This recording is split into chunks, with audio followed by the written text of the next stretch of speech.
Hey everyone, today we're taking a look at Chapter 48, The Rite of Spring by the composer Igor Stravinsky. We are still continuing our discussion here about 20th century music, and if you recall, I've mentioned this a few times, we're looking at examples of modernist art during this time period. So modernism is the overarching artistic movement for much of the 20th century, which represents a push for, as the name implies, anything new, anything modern, and completely novel. So this is where we start to see a lot of kind of stretching of boundaries in terms of form and style, and also lots of new experimentation. So I mentioned modernism as being sort of an umbrella term that can encompass lots of different artistic movements, all working to achieve the goals of modernism.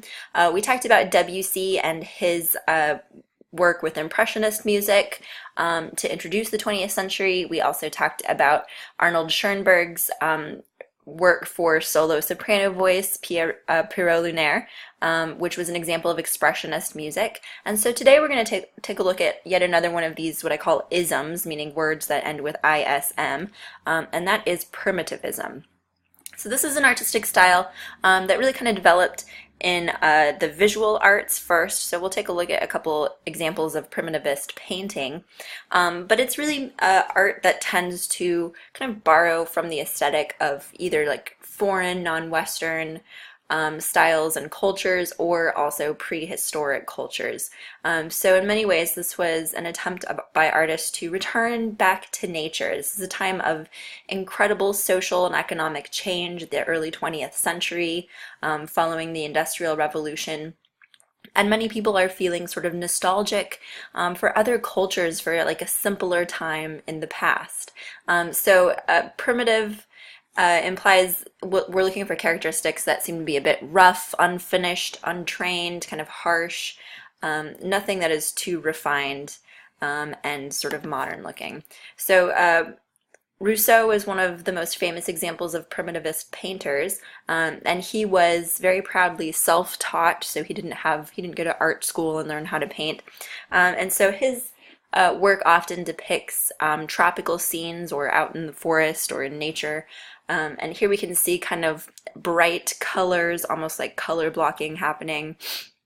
Lots of wilderness and foliage.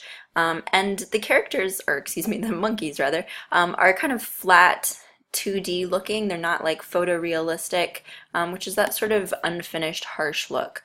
Another example of a primitivist painting would be a lot of Picasso's work, as you can see here from 1907.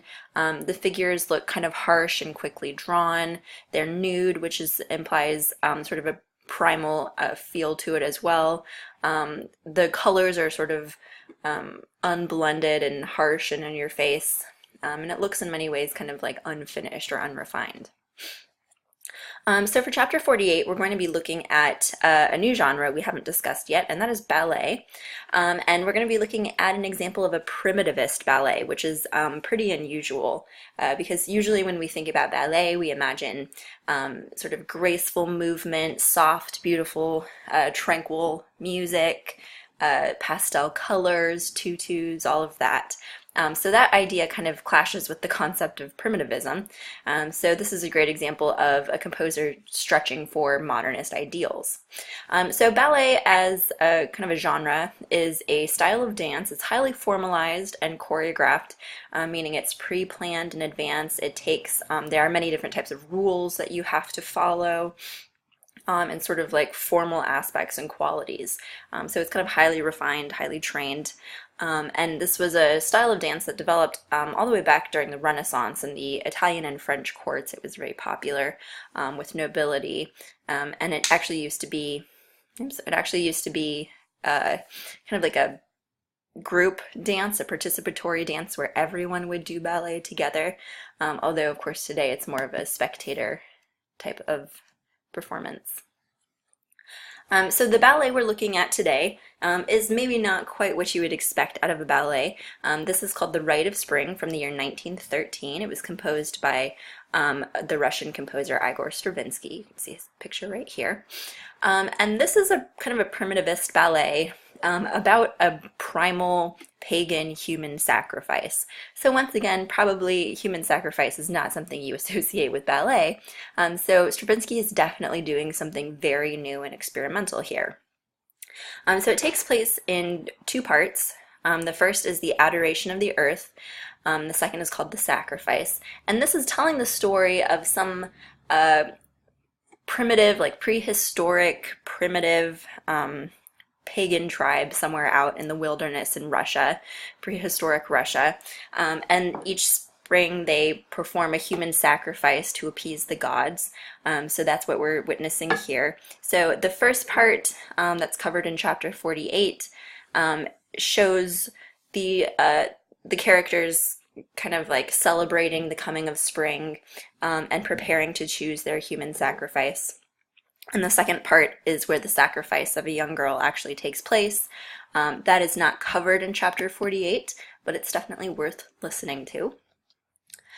Here's a picture of the scenery that was used for the original premiere of the Rite of Spring. You can see it kind of follows the same aesthetic as the other two primitivist paintings I just showed you a minute ago. And here are the costumes for the ballet. So again, not what you would expect for a ballet. We're not seeing beautiful pastel colors and flowy tutus and all of that. They're wearing flat shoes. They're not wearing the typical point shoes. Long, shapeless dresses. They're all wearing wigs with long braided hair, kind of harsh makeup you'll see. So not the aesthetic we would expect. The choreography of the ballet itself is also quite interesting. Normally ballerinas dance on their tiptoes and they have like very graceful movements and their feet turned outwards. And for the Rite of Spring, the choreography is basically the opposite of that. They're dancing on flat feet. Their toes are usually turned inwards, like pigeon-toed, and they kind of stomp around loudly, becoming sort of percussion instruments themselves. Often their backs are like bent forward and their arms are twisted in weird angles. They're kind of lumbering around, so very much quite the opposite of what you would expect from a ballerina. So there are three important aspects here that Stravinsky pioneers to make this such an interesting and unusual work. The first thing to take a look at here is harmony, and that of course is how multiple pitches heard simultaneously interact with one another. So you'll notice that this piece seems to lack a tonal center, and each of our three 20th century works we've studied so far has approached harmony or tonality in many different ways. So if you recall, Debussy used non-Western scales. He used what was called the pentatonic scale to give it sort of a static, meandering, foreign feel to it. Schoenberg with Pierrot Lunaire got rid of tonality altogether. He wrote it in atonal work that leaves us kind of freewheeling and chaotic dissonance happening because there's no tonal center. So what Stravinsky's doing here, his pioneering technique, is polytonality. And poly means many or multiple, if you recall the phrase polyphony, meaning many different melodic lines. Here, polytonal means many different tonalities happening at once. So he actually kind of gives he gives instruments, many of them different keys to play. And so each one of them is playing a tonal piece, but stacked on top of each other. We're hearing multiple keys played simultaneously, which produces quite a bit of harsh dissonance in the harmonies. In addition to these polytonal harmonies, it's also interesting to look at melody here as another important aspect. So he also writes pentatonic melodies, and you'll recall, as I just mentioned, this is also the scale that Debussy used for his piece Voile, and this is a scale that has 5 notes in it rather than the 7 that we're used to hearing. So I'll play you right now an example of the kind of traditional tonal scale that we use and hear most often. It should sound pretty familiar to you.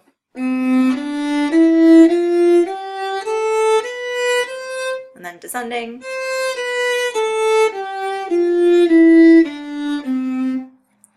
And a pentatonic scale kind of drops 2 of these notes. And so we actually get something that sounds like this. Descending. So it has kind of a folk-like quality to it, but it's not our typical scale that we use. So Stravinsky is layering multiple melodies in this polytonality and also combining that with non-Western scales. And so all of this combined together causes the music to sound quite dissonant at times, and also just unusual to our ears, kind of foreign in a way. To play you another example, this is one of the opening melodies that you'll hear. This is a flute part, but I'll try to play it here on my violin, using that pentatonic scale. So it should sound a little bit kind of foreign or unusual to you.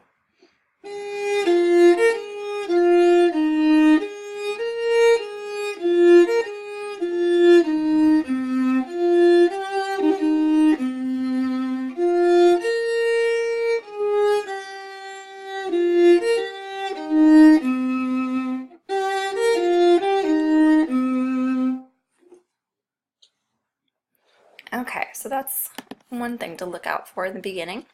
And the third aspect that I'd like you to pay particular attention to with this piece is rhythm. So he does a couple unusual things with the rhythm. First of all, he changes the meter quite frequently. It almost seems like every single measure we get a different meter. And meter is the measure of the number of beats per bar.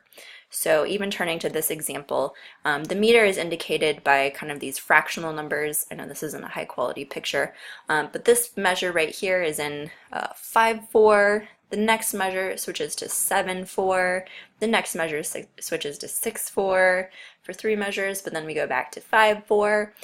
So it's difficult as a listener and also as a dancer, to find a consistent beat to kind of latch onto, because it's constantly shifting kind of underneath your feet.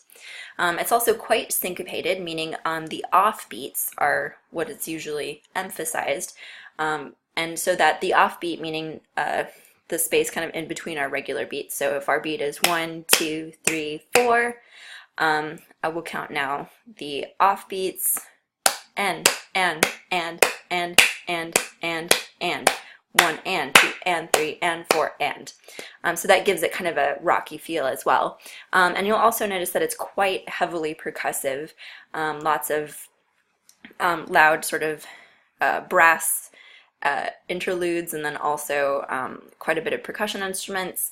And also the dancers themselves are slapping the floor, they're thumping their feet on the floor, so they become part of the percussion section as well. So now I'd encourage you to please listen to this. You can hear it, the audio recording, on My Lab Music through Pearson, but you can also, I'd encourage you to check out, if you'd prefer, check out an actual performance of the ballet. I included one in our music appreciation playlist. You can find a link to that. And so that's the first one right up here, the Rite of Spring. And you can actually see these costumes that I showed you a picture of, the scenery in the background, and actually watch it for yourself. It's really a great experience to see the dancers as well as hearing the music. There's about a 3-minute orchestral opening in the beginning, and then the curtain rises and you'll see the dance begin. As you're watching, from what we've already described, this certainly is an unusual ballet in many ways, but I think you'll find it probably pretty surprising and not quite what you expected. And so, a fun historical side note here is that the audience themselves in 1913 also kind of felt the same way. And this premiere of this Rite of Spring is actually famous for causing what's sometimes called a riot. It didn't get great reviews at the beginning. People were shocked by what they saw. So here's the New York Times review for the Rite of Spring. Parisians hiss new ballet. It's a failure. They had to turn the lights on.